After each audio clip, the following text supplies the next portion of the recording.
This is 7 News, the voice of the Riverina. Tonight, Wagga Council set to squash a proposed Bunnings change. New South Wales Police forced to pay after a botched Narrandera truck stop. I'm Daniel Gibson. Later on this news hour, 2 boys killed in a crash that tore a car in half. 2 people seen running away. And Anthony Albanese meets with China, hoping to end our Aussie trade bans. 7 News begins now. Good evening. Businesses located near the new Bunnings store are frustrated with word Wagga Council plans to reject a proposal to create a second exit at the new location. The modification has already been submitted by Bunnings itself, as it opts to work with its new neighbours rather than against them.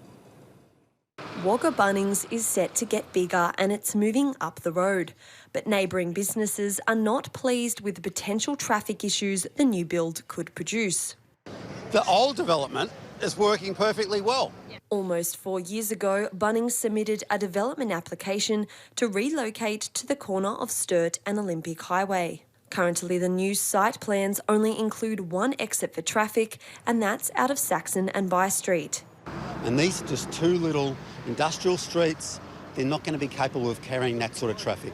Almost 20 businesses are tonight calling on Wagga Council to modify the current application to permit a left-only light vehicle entry and exit from the site to Pearson Street. We're asking the council, the councillors, to go ahead with Bunnings' proposal to put another exit into Pearson Street. In a statement, Bunnings says they want to work with the community as they know creating a convenient access point is important and hope the council will support the proposed modification. Wagga Council is considering rejecting that request. However, but this whole situation has much wider implications and I think it's quite reprehensible, to be honest. another area of concern is the implementation of traffic lights here at By and Pearson Street, a decision the community says they weren't made aware of. For businesses adjacent to the intersection, it's going to be very hard for customers to enter their premises without negotiating the traffic lights. Wagga's current Bunnings store has 2 major exits. Jacinta Coonahan, 7 News. New South Wales Police have been ordered to pay almost $50,000 in legal fees after an investigation into a Riverina traffic stop. Emily Francis joins us now. And Emily, what does the investigation relate to? Well, Nick, it relates to a B-double, which was found to be in serious breach of loading requirements, after it was pulled over on the Sturt Highway just south of Narrandera in March last year. Police found Main Freight had loaded the truck and laid 2 charges of driving or permitting a person to drive a vehicle that does not comply with the loading requirements. 8 months later, the charges were dismissed after the court found there had been a significant failure by police prosecutors to prove their case. At the time, the magistrate accepted a compensation request by Main Freight and ordered police to pay more than $85,000 in legal costs to the company. Police appealed that decision, which has now seen the compensation reduced to $45,000. Nick. OK, thanks for the update, Emily. That's Emily Francis reporting for us tonight. Brumby protesters have taken to Tumut streets demanding a review into the aerial shooting of wild horses in the Kosciuszko National Park. The state government isn't budging and says it needs to cull the Brumbies urgently. Roads in Tumut lined with images of Brumbies. It's disgusting. There's a better way. Community members protesting the recent amendment which will allow wild horses to be culled via aerial shooting. To highlight the awareness of the fundamental flawed methodology for the counting of the wild horses. Around 80 people attended the rally calling for an independent review into the management of the Brumby numbers in the Kosciuszko National Park. We want a recount with imagery. We want to show exactly how many horses are there. That has to fundamentally be done. Stop all the shooting, stop all the trapping, do the independent recount. Aerial culling is being reintroduced to bring the horse number down to the legally required target of 3,000 by mid-2027. Aerial shooting is routine when it comes to the management of feral animals. This is what's being used across the state and across this country to manage feral deer, to manage feral pigs, and in most other states to manage feral horses. Those in favour of aerial culling say killing the horses is unfortunately a necessary evil. These are people who do not want to see a single horse removed or killed. And that will see the destruction, the degradation of our alpine landscapes. The government also sticking to its decision, Premier Chris Minns saying the estimated Brumby numbers were put forward by experts. Those protesting the Brumby kills say they'll continue to fight. Marla Summer, 7 News. The next phase of the highly anticipated Duns Road upgrade is set to kick off next week. Springvale residents are advised that roadworks will occur at the Duns Road and Holbrook Road junction to make way for a new roundabout. Road closures will begin from next Monday. Council says the works will continue into early next year. Holbrook Road will remain open with detours in place. A number of Riverina mobile service stations have hit the market, including one still under police investigation. The portfolio includes mobile outlets at Colac, Coolaman, Jugeong, Narandra, Tumut and West Wyalong, along with more stores just outside the region too. The Colac service station was destroyed by fire in September, with police still investigating the circumstances behind the suspicious blaze. Expressions of interest close on Wednesday. Relay for Life has raised a massive $80,000 to help cancer support services in Wagga. Dozens of teams made up of cancer sufferers, survivors and loved ones trekked around Connolly Park for 24 hours. It gives me great pleasure to open the 2023 Wagga Wagga Relay for Life. Thank you very much. And with that, they were off. The opening lap of the Relay for Life marking the start of a 24-hour trek, each participant taking part for a different reason. Relaying just because it's for a good cause. I want to get around local community, have a bit of fun. I relay because I can. I'm a 42-year survivor. These two global heroes of hope sum of a number of cancer survivors with an army of Riverina supporters behind them. I walk it or run at the Relay for Life events because I can help other people. I can walk and talk with other people. Relay helps so many people who are going through hell and the anguish and the uncertainty of cancer. The event so much more than a simple stroll in Connolly Park. My dad died at 52 and my brother died at 52. I've had cancer and fortunately I'm a survivor. My husband's had cancer twice and fortunately he's a survivor. So I'm just here to participate and remember those that have gone. With just over 200 people taking part, the turnout was down on previous years, but raising $75,000 by Saturday afternoon, with donations still rolling in. All involved hailed the event a success. Well, they raise a lot of money, so it has to be worthwhile and every cent helps. Relay is the perfect help towards finding a cure for cancers. Emily Francis, 7 News. The newest round of Wagga Takes Two celebrities has been revealed, with the mighty charity fundraiser officially launching at the weekend. The annual event showcases local talent who'll help raise money for organisations around Wagga and the Riverina. The celebrities have been paired with a professional singer and fundraising efforts are now underway. Our 2024 production will be our 18th year of Wagga Wagga Takes Two, and during that time Wagga Wagga Takes Two has been able to generate close on $4 million back to a range of local Wagga charities. The event is scheduled for the third weekend in April. Pro Patria has been named a finalist for a global award recognising organisations that repurpose old church properties. The centre ranked in the top 5 out of 130 others for the To the Heights Award by the Fitzgerald Institute at Notre Dame University in the United States. We're not a Catholic organisation. We really do give a nod to our Catholic roots, and we're very aware too that the Catholic community in Wagga has been one of the groups that has really got behind us in this project. Pro Patria says the recognition is a real validation of the work that they're doing. Well, Kirsty is here now for a look at today's weather. And Kirsty, we've seen a little bit of sunshine out there today. It has been a nice start to the week, Nick and Maddie, and hello everyone. Mostly sunny and settled across the Riverina as we kicked off the new working week. Temperatures were mild overnight and we've continued to see warmth building throughout the day with our maximums into the high 20s and the 30s in Narandra. Wagga today, 28 degrees. Those maximums were accompanied by breezy northeasterly winds which gusted up to 30 and 40 kilometres an hour. A broad trough is is building in the east. That could scatter some storms and showers across our region tonight and throughout tomorrow. More decent rainfall forecast later this week. I'll have a look at our week in weather a little later on in the bulletin. Looking forward to it. Thanks, Kirsty. See you in a couple of minutes. Still to come in 7 News, new life-saving equipment to help train line accidents. And the Queen of the Desert has arrived. BG Theatre Company prepares to launch its latest musical, Priscilla. More than 2 people spotted running from the scene of a horror crash in Sydney. A separate crash in Victoria sees another 5 people killed after a car ploughed into a pub.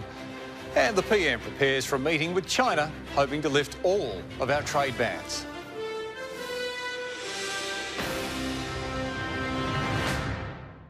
Welcome back. Get ready to shake your groove thing because BG Theatre Productions is bringing its rendition of Priscilla, Queen of the Desert, to Wagga. The Sisters of the Simpson Desert will hit the stage in February to perform the adaptation of the cult Aussie classic at the Civic Theatre. Cast members who are celebrating the drag lifestyle for the very first time say audiences are in for a show like no other. It's certainly a challenge, but I have trust in our creatives that we'll get there in the end. It's going to be something Wagga's never seen before. Tickets have gone on sale today and are available at the Civic Theatre. A regional rescue team is preparing for what may lie ahead with the expansion of the Inland Rail project. An SES unit has received a crucial piece of equipment which could help save a life if there is ever a train accident. Weighing heavily on the minds of regional rescue crews is how to free a patient trapped under a train or a large machine. We particularly started to think about that with the advent of inland rail, with more and more train carriages, but also heavy earth-moving machinery and that type of thing. For the Gilgandra SES unit, it was a wake-up call realised in February. And I said, yeah, but it's a person caught under a friggin' train. And I said, we haven't got the ability to fix it. You know, if we've got to lift this is going to be interesting. Fast forward 7 months, an unveiling on a new piece of life-saving equipment donated to the town's SES unit. This is our way of saying thank you to the Gilgandra community, in advance if you like. God forbid that we ever need your help one day, but if we do, it's really comforting to know that you're there to help us. Worth just over $5,000, this is a hydraulic ram, able to lift 50 tonnes. It can also be used in road crash rescues, like pushing 2 trucks apart.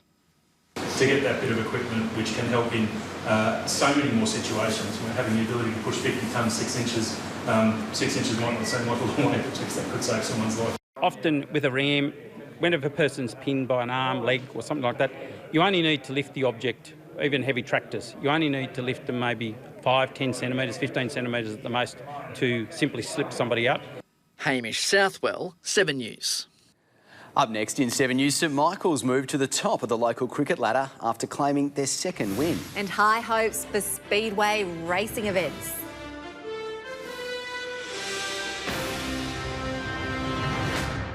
Tomorrow on Sunrise, the other Ozempic, the weight loss wonder drug, has a rival treatment, and medical experts are convinced it's just as effective and more accessible. Plus, Australia's cracking homes, how soaring temperatures are causing brickwork to crumble.